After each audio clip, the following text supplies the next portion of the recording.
Kun sagalee bilisummaa Oromootiin.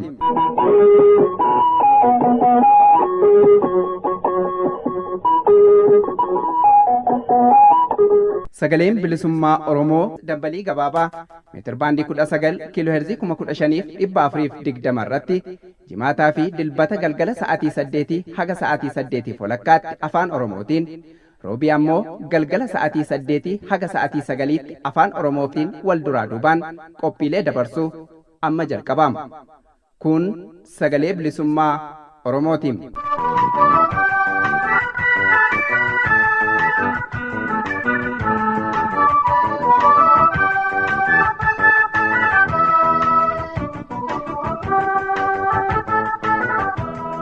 Kabajamtoota dhaggeeffattoota keenya akkam jirtu nagaan keenya kabajaa bakka jirtan maratti sinaa dhaqqabu keessummeessaan keessan guyyaa irraa murataa sabaatii harri gurraan dhala 5 bara 2023 sagantaa keenya har'aa keessatti qophiilee lama qabannee dhihaannee jirraa hordofuuf akka isiniif tolutti wal duraa duuba isaanii isin beeksifna akkuma aadeeffatame jalqaba oduutu gama keessan ga'a.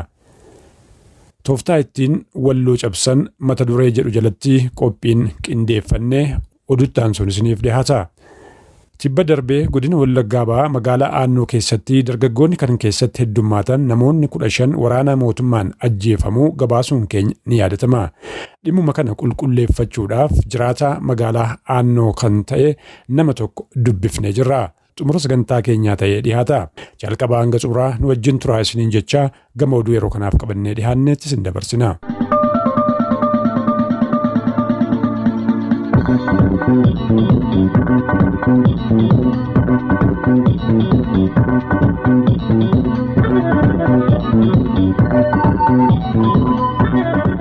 Akkam jirtan dhaggeeffattoota keenya oduu yeroo kanaa qabnu isin dhageechisna. Oduu yeroo kanaa kan isin dhageechisu aan Shumburaa Odaati.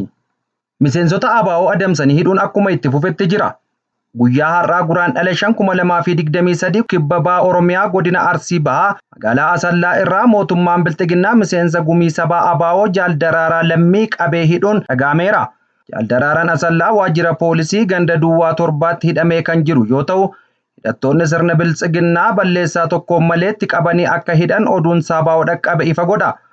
Sirna mootummaa Bilxiginnaan miseensonni gumii sabaa ABO Jaal Hundee Daraaraa amajjii 19/2023 mana isaatii qabuun buufata poolisii magaalaa Zuwaayitti hidhamee hiriirsaa jiraachuun ni beekama. Godina Wallagga ba'aa Ona Gobbuu Sayyootti dargaggootni 15 ol ta'an hidhattoota Bilxiginnaan ajjeefamuun dhagahame. Maddeen oduu akka beeksisanitti guraan dhala 2023 irraa qabee guyyoota 3 gidduutti dargaggoonni 15 ol ta'an godina Wallagga ba'aa Ona Gobbuu Sayyoo magaalaa Aannoo fi naannoo ishee keessatti hidhattoota mootummaan ajjeefamaniiru. Kanneen keessaa dargaggoonni 5 iddoo tokkotti akka ajjeefamedha kan ibsame. Dargaggoota ajjeefaman keessaa kanneen maqaa isaanii arganne Yaaddessaa Leencoo, Sintaayyoo Caalaa, Mirreessaa Taaddasaa, Mirreessaa Fiqaaduu, Obsaa Taaddasaa, Maamulaa, Addisuu Dinqisaa, Caalaa fi Taganyi kan jedhamanidha. Kanneen ajjeefaman kanaan alas namoonni iddoon buufaman wallaalamee jiru baay'ee ta'us maddeen kunniin dabaluun hubachiisu. Haalli magaalaa Aannoo fi naannoo ishee haala yaaddessaa ta'uu kan ibsan maddeen hidhattoonni mootummaa maqaa waraana bilisummaa Oromoo deeggartu jedhuun namoota nagaatti roorrisuu fi yakka ajjeechaa irratti raawwataa jiru jechuun ifa godhu. Simannaa OAN kutaalee Oromiyaa garaagaraatti Phaaphaasota Sinodoosii Oromiyaatiif godhamaa jira. Hundeeffama Sinodoosii Oromiyaa gufuuwwan gurguddaan weerartoota maqaa amantaan Oromoo weeraranii turan irraa muddatus Oromoo cuftii irraa qooda fudhachuudhaan Oromiyaa keessatti amantaa filaalchaan osoo waliin qoodin sochii hundeeffama Sinodoosii Oromiyaa kana deeggaraa jiraachuun barameera. Humnoonni finxaaleeyyii Amaaraa bakkoota garaagaraatti of ijaaruun kan akka waan amantaa gaggeessaniitti maqaa amantaa daachuun of ijaaran guraan dhala 4,2023 Phaaphaasiin kutaa lallaba godina Arsii Lixaa magaalaa Shaashamannee yeroo imalan mormii gaggeessuun simannaa Phaaphaasotaa danquuf yaalanis kummaa jabaa uummata Oromoon irra aanamuun maddeen bakka sanaa saabaa of gabaasaniiru. Kaabinoonni godina Booranaa maqaa uummata Oromoo Booranaatiin daldalaa jiraachuun beekame. Guraandhala 2023 dantaa dhuunfaa isaanii dursuun kan beekaman ergamtoonni fi tiksitoonni Impaayera Itoophiyaa maqaa uummata Oromoo Booranaa hongee yookiin bonaan miidhamanii jiraniitiin daldala guddaatti jiraachuu keessa beektonni dubbatu. Piippiin godina Booranaa uummata hongeen miidhame gargaarra jechuun hojjettoota mootummaa, daldaltoota akkasumas afooshaalee garaagaraa irraa qarshii walitti qabuun dhimma dhuunfaaf oolfachaa jiru. Haaluma kanaan baatii 3 dura godina Booranaa aanaa mi'ootti maqaa deeggarsa uummataatu hongeen miidhame jedhuun mindaa hojjettoota mootummaa aanichaa irraa parsantii 50 qarshii miliyoona 6 fi 500,000 fi daldaltoota irraa immoo miliyoona 1 fi 500,000 walumaa galatti qarshii miliyoona 8 walitti qabanii turuu fi qarshiin sassaabame kun osoo sababa walitti qabameef irra hin oolin dantaa kaabinootaaf oolee jiraachuu oduun keessoo bilxiginnaa ona mi'ootii bahe ni addeessa. Kun kanaan osoo jiruu ammas qarshii walitti qabachuuf maqaa deeggarsa uummataa jedhuun hojjettoota fi daldaltoota mariisifna yoo jedhan hojjettoonni qarshii duraatu nuu fidaa kanaan booda harka keessanitti qarshii nuti baafnu hin jiru jechuun waldiddaa cimaa agarsiisanii jiru. Piippiin immoo dirqamaan akka guurrattu hojjettoota doorsisaa jiraachuu fi daldaltoonnis kanaan booda uummata keenya yoo gargaarre ofuma keenyaa koree filannee gargaarra malee harka keessanitti hin kenninu jechuun didaa jiraachuun beekameera. Gaan kabajamtoota dhaggeeffattoota fi daawwattoota keenya oduun raadiyoo sagalee bilisummaa Oromoo har'aaf qabannee dhiyaanne asirratti raawwannee jirra. Sagantaalee raadiyoo sagalee bilisummaa Oromoo biroo hafan waliin turtii gaarii isiniin jenna.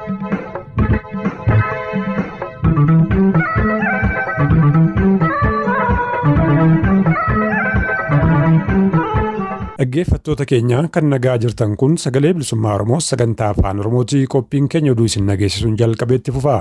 Tooftaa ittiin walloo cabsan qophiin keenya ittaanee dhiyaatu mata duree kana jalatti bal'inaan waan jedhu qaba kunooti.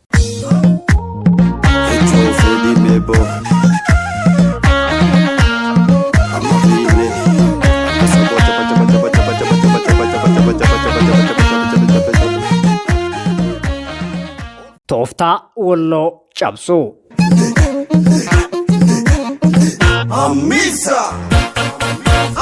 Akka qorattoonni seenaa ibsanitti walloon hidda latiinsa Baarentuu keessaa ilma Liibanii. Liiban ilma Dullachaa. Dullachaa ammoo ilma Karrayyuu. Karrayyuun kan Baarentuuti. Oromoonni walloo waggoota 400 oliif murna daangaa babal'ifattoota Amaaraa fi bulchitoota isaanii waliin wal lolaa jiru. Oromotti guddifamee loltoota fardeen Oromootiin bara 1607tti Gondaritti kan aangoo mootummaa qabate Susiniyoos bara 1608tti bakka Odaa Wuquroo jedhamutti Oromoota walloo waraanuu eegale. Ilma isaa Faasilidasiin itti fufee hanga Teediroosii fi Yohaannis Arfaffaatti Minilikii fi Haayile Sillaasee irraa hanga Dargii fi Wayyaaneetti sirnoonni dhufaa darbaa kan ummata wallootti hin duulin hin turre. Kallattii hundaan duulli waraanaa itti bobba'aa oolullee Oromoonni walloo gootummaadhaan lolanii diina injifataa har'a gahan. Sirna Habashootaa isaan lolu injifatanii masaraa mootummaa Gondar qabatanii waggoota 80 oliif bara 1769 hanga 1854tti Oromoonni walloo gosti warra Yejjuu yookaan warra Sheek Gondariin bulchaa turu seenaan ragaa baha.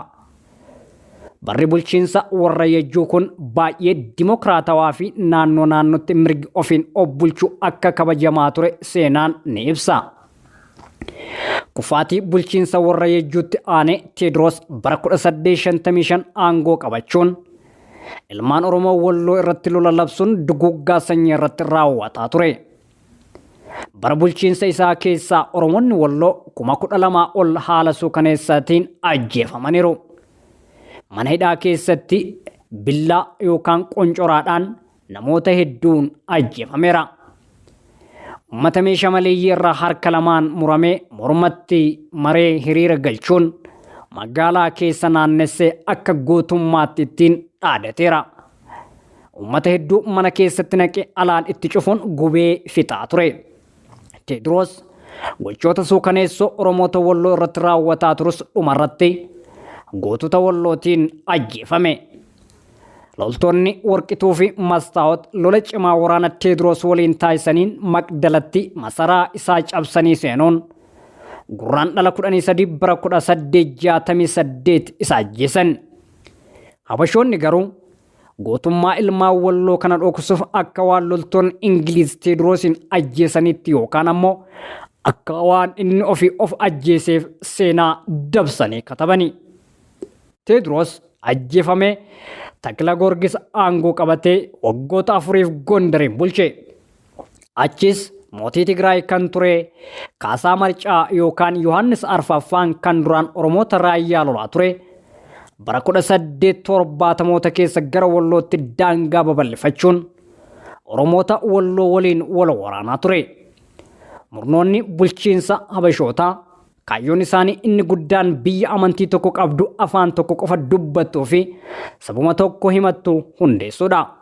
Kanaaf Oromoota Walloo amaaromsuu yookaan yoo didan fixuu fi amantii isaaniis gara Ortodoksummaatti jijjiirsisuuf lolaa turan. Bara 1876 bakka Boruu Meedaa jedhamutti Yohaannis Arfaffaan Oromoota Walloo walitti qabuun amantii isaanii akka gara Ortodoksiitti jijjiiran labse. Kan didee lafaa fi qabeenyi isaanii irraa fudhatama ni ajjeefamas jechuun lallabe. Haala kanaanis Oromoota Walloo hedduu ajjeese. Hangi tokko lubbuu ofii baraaruuf amanticha fudhateera.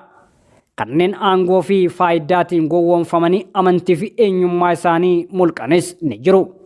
Haala kanaan lolli Oromoota Walloo fi Yohaannis Arfaffaa gidduutti taasifamuu itti fufe. Ta'ullee lolaan akka hin dandeenye waan beekaniif hariiroo fuudhaa fi heerumaa akkasumas hariiroo dippiloomaasii siyaasaa fi amantii waliin tolfachuun Oromoota Walloo ofitti qabanii bulchiinsa isaanii jala galchuu eegalan.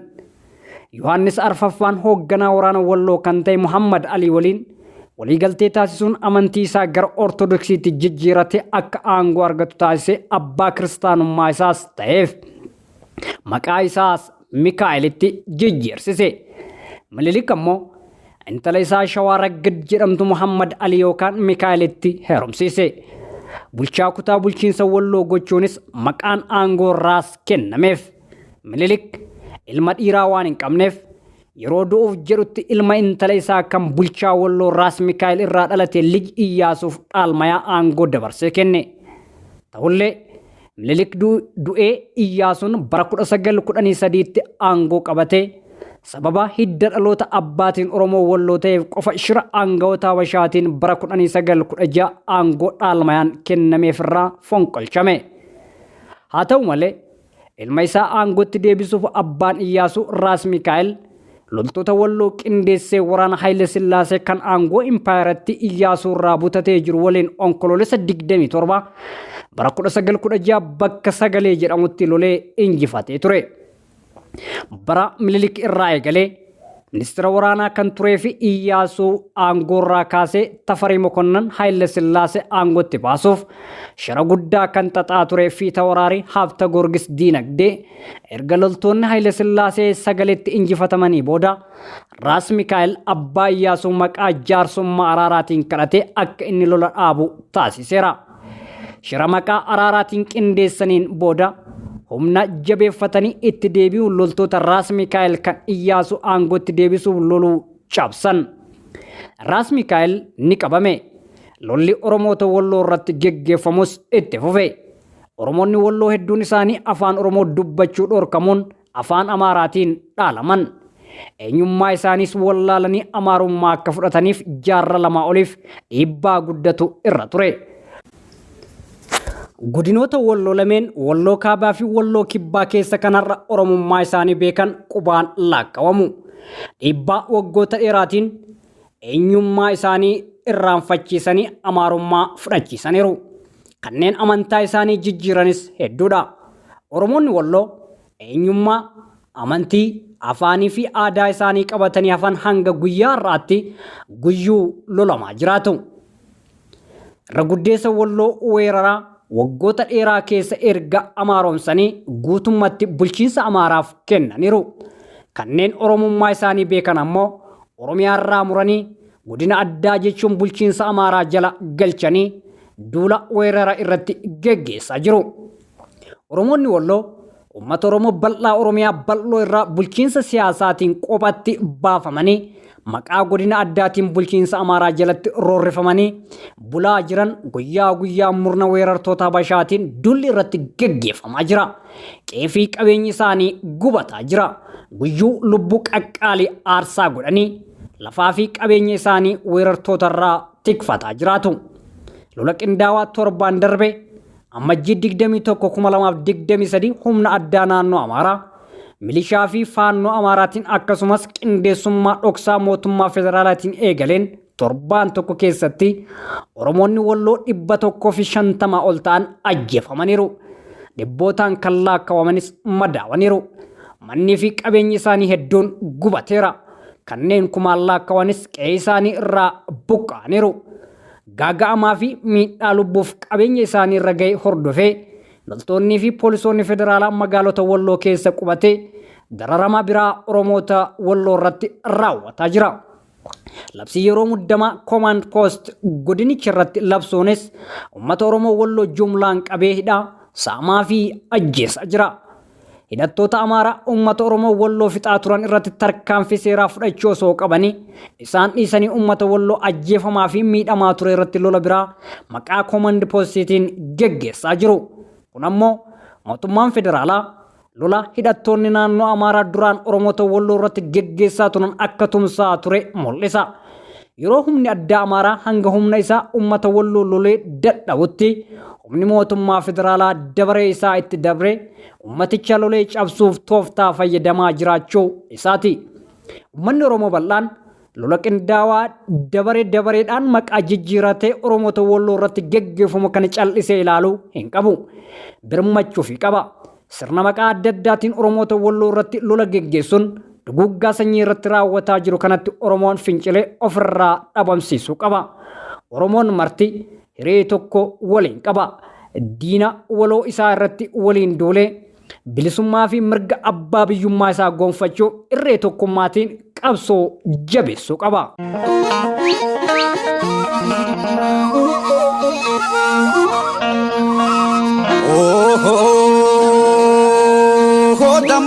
Lakia magala ererto erere tesen gongomine gansi jalle jallo kofamroti magali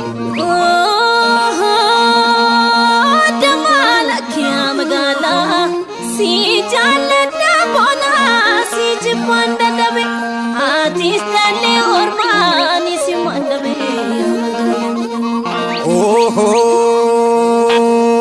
Damana warkarara lakia magale wali taromale akail manhada wale kalomale magali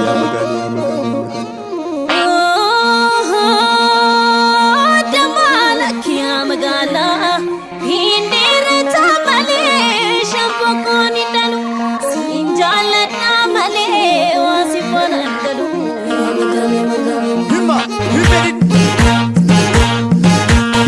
Karua magan, Otu Yamakoda, Sifuopeto. Karoko magan, Kumia Bareda, Sifanan Bagan.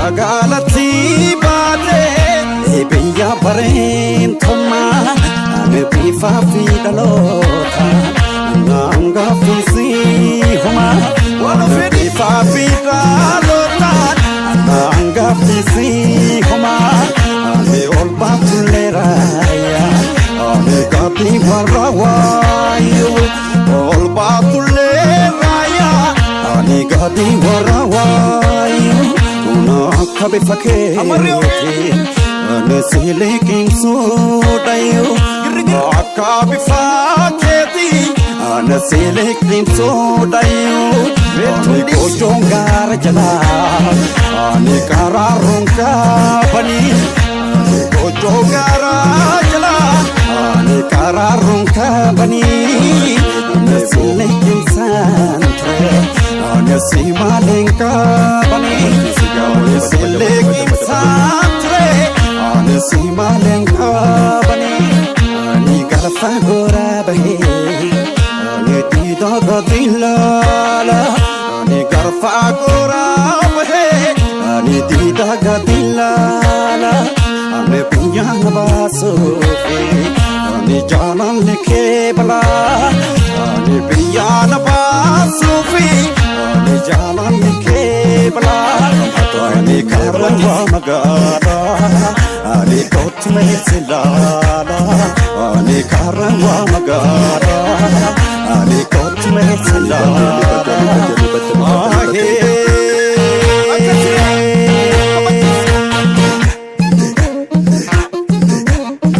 Amisa, Etofe di mebo.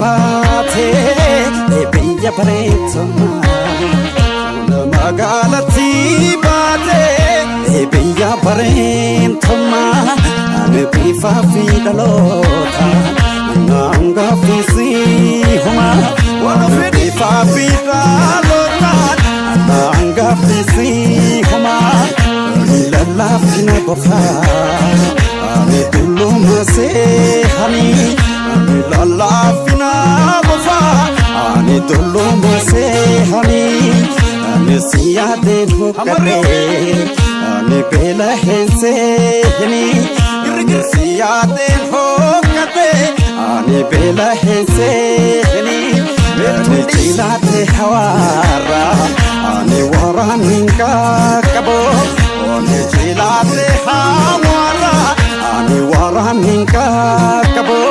Ani donge waya khesa, ani rabu naman kabo. Ani donge waya khesa, ani rabu naman kabo. Ani ofat sukare, ani hitu masari ke. Ofat sukare, hitu masari ke. Ofat tharpa, ani jama shiroba ke. No fade tarfa ani jala shiroba ke ani karwa magala ani kotme silala ani karwa magala ani kotme silala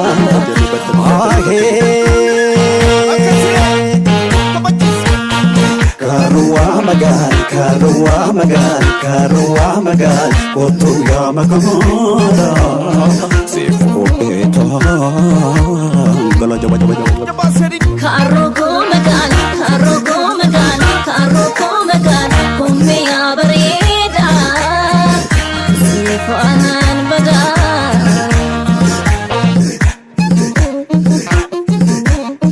Amisa. Dhaggeeffattoota keenya amma qophii keenya xumuraarra geenye jirra. Tibba darbee godina Wallaggaa Bahaa magaalaa Aannoo keessatti dargaggoonni kan keessatti heddummaatan namoonni 15 ol ta'an hidhattoota mootummaan ajjeefamuu gabaasuun keenya ni yaadatama. Dhimma kana qulqulleeffachuudhaaf jiraataa magaalaa Aannoo kan ta'e nama tokko dubbifnee jirra. Muuziqaa ce'umsaa kanaan itti sinceesifna.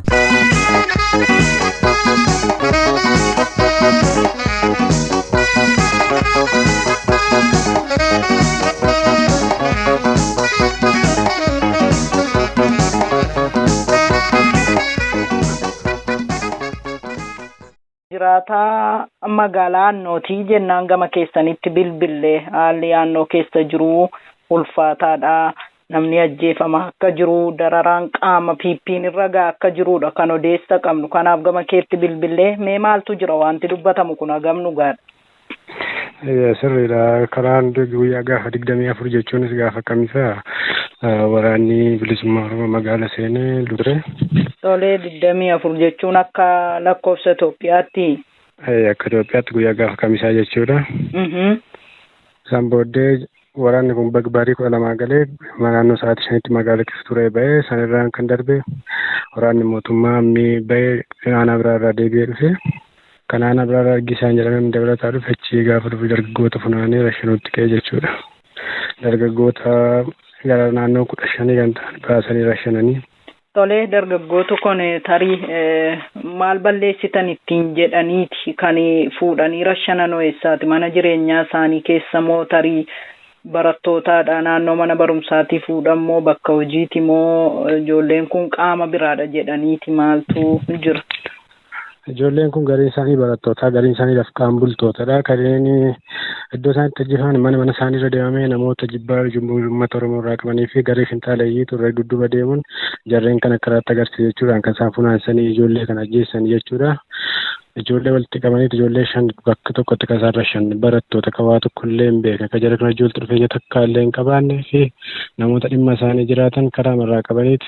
Wal faana rashananii sana darbee ammaarraatti uummati wabii hin qabu shororkaa jira. Uummati baay'ee haala yaaddessaa fi akkaan ulfaata keessa jira.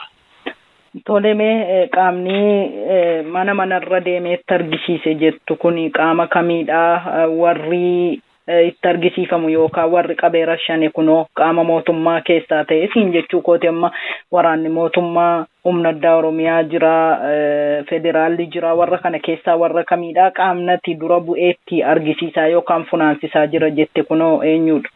Qaamni dura bu'ee funaansisu garee finxaaleeyyii Amaaraa aanaa keenya kan qubatanii magaalaa keenya kan jiran kan hidhatanii jiranidha. Jibbaa saba keenya irraa qaban irraa kan dura bu'uudhaan raayyaa ittisa fuuldura bu'anii qabanii itti agarsiisan nama walitti dhufanii tokko illee hin qabne hirmaala deemanii jibba dhuunfaa qaban irraan kan itti agarsiisan raayyaan ittisa biyyaa immoo funaanee iddoo tokkotti walitti qabee barataa 5 isa kaan kosii irratti isa kaan mana keessatti ol ta'e dubartoota illee tuun hambisiin haadholiin abbootiin tuun fi namoota achi buuteen isaan illee dhabamee hin argamne illee ammarraatti akka jiranidha kan nuti beeknu.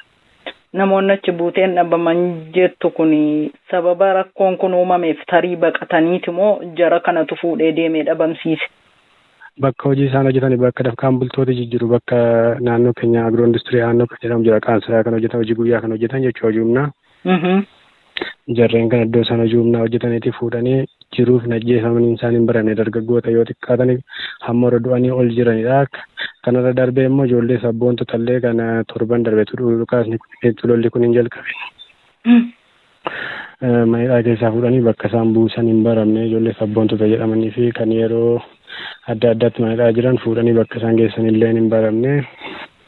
Haalaan akka keessa jiru kanadha. Kanarra darbee immoo ammas haala akkaan yaaddessaa fi ulfaata ta'e keessa jira sabni keenya. Tolemee namooti 5 barattoota bakka tokkotti rashanamanii jettu kun tarii maqaa isaanii argattee taalaata warra bakka tokkotti ajjeefaman kana 5. Barreessaa Taaddasaa, Obsaa Taaddasaa, Barreessaa Fikaaduu, Dinqiisaa fi Tagany kan jedhaman jarri kun bakka tokkotti akka isaan rashanaman. Warri kun warra bakka tokkotti ajjeefamanidha. Bakka tokkotti diishiirra dhaabanii asfaaltii irratti akka isaan rashanan jara kana. Asfaaltii magaalaa naannoo keessatti? Magaalaa naannoo jira poolisii bukkeetti bakka waajjira bulchiinsaa fuulduratti akka isaan walitti qabanii ijoollee kana ulfaana rashanan.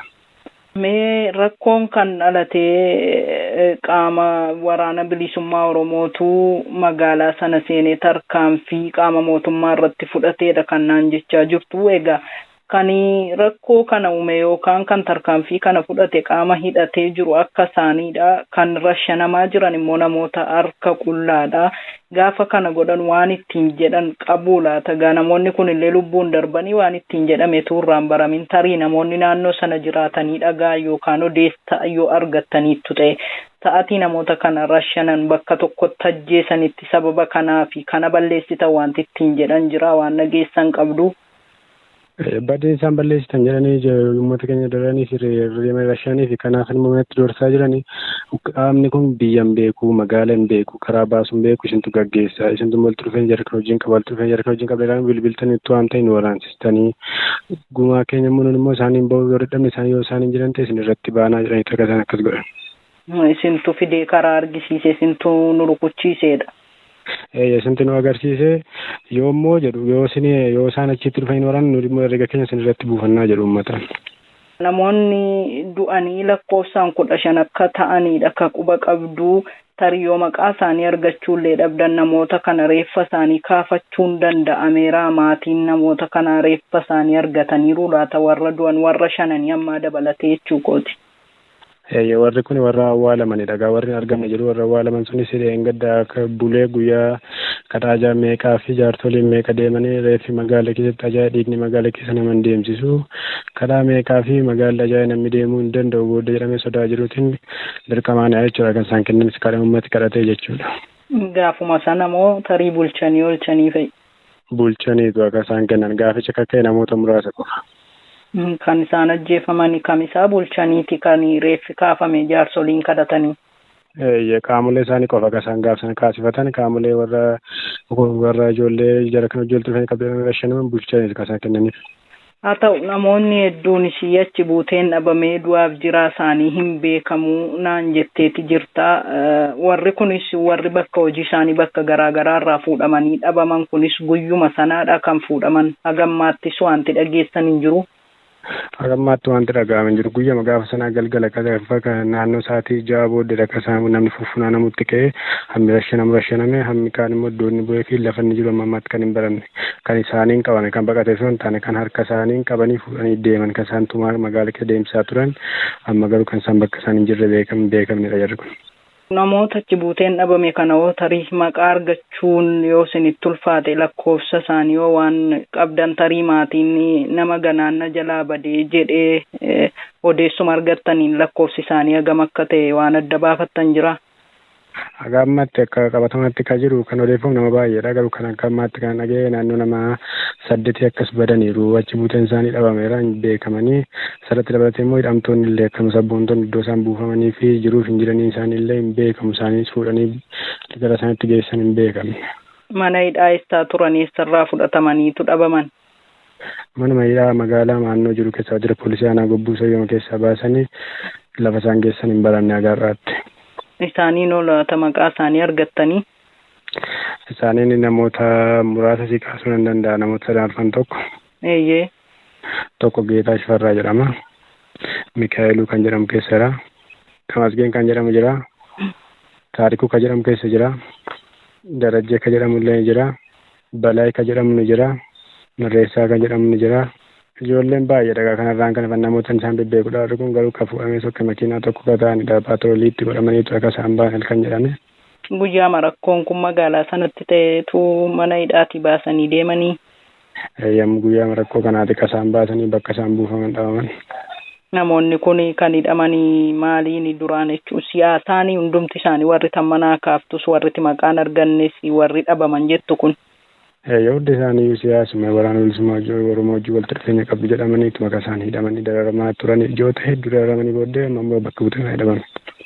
Guyyaa sanaa qabee agarraatti maatiin eessa akka jiran hin barre jechuudha. Namuu bakka isaan jiran beeku hin jiru.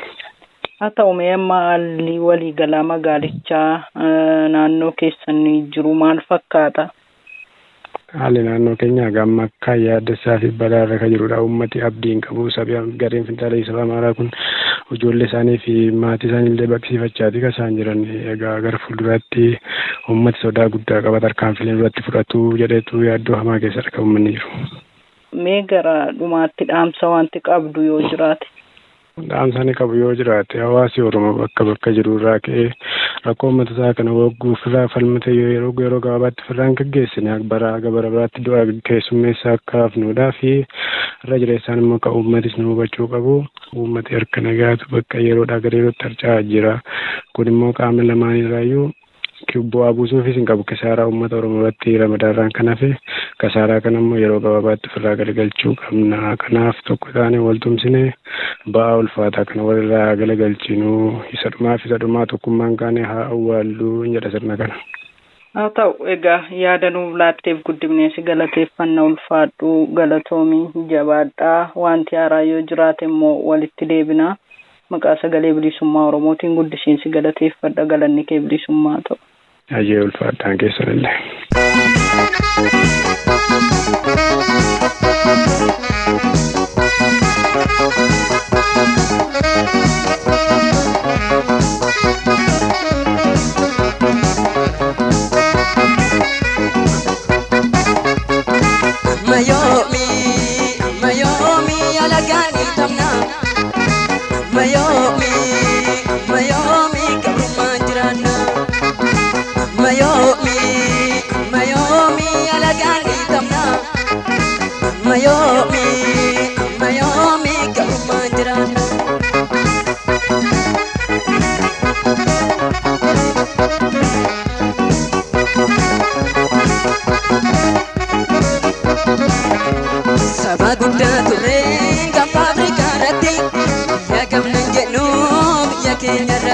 Kutoo aadaa qabnu aadaa keenya dhabne kutoo googa qabnu dubbachuu saalfanne saba guddaa turre gaafa Afrikaa irratti biyya qabna jennu biyya keenya irratti kutoo aadaa qabnu aadaa keenya dhabne kutoo googa qabnu dubbachuu saalfanne.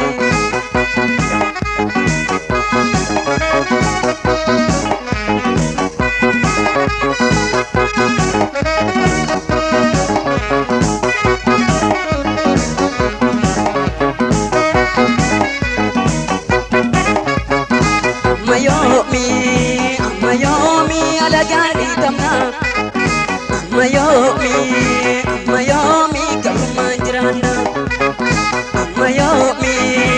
Mayomi alagani tamna Mayomi karumanjirana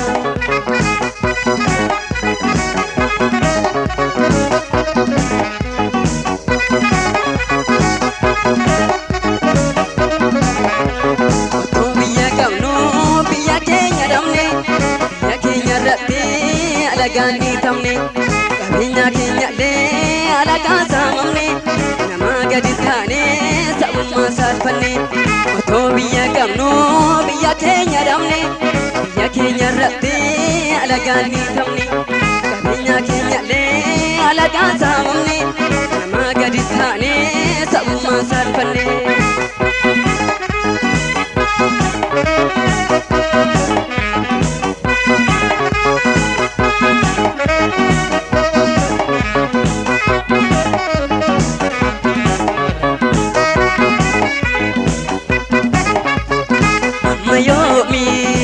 Mayomi alagani tamna Mayomi karumanjirana Mayomi alagani tamna Mayomi karumanjirana.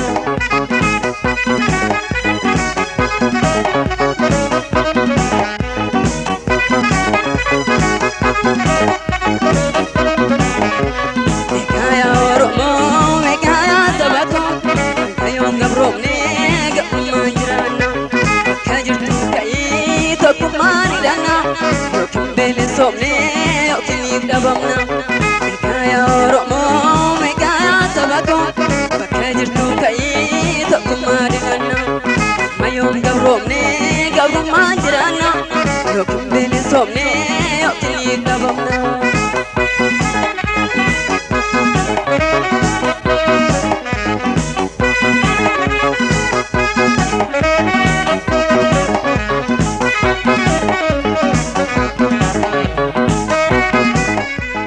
Egaan dhaggeeffattoota keenya jalqabarraa hanga xumuraatti wajjin taatanii sagantaa keenya hordofuu keessaniif guddoo galatoomaa. Sagantaan keenya dilbata har'aas kanumaan raawwata. Sagantaa roobii dhufuun hanga walitti deebinutti nagaaf fayyaa keessanuuf tura. Injifannoo uummata Oromoof.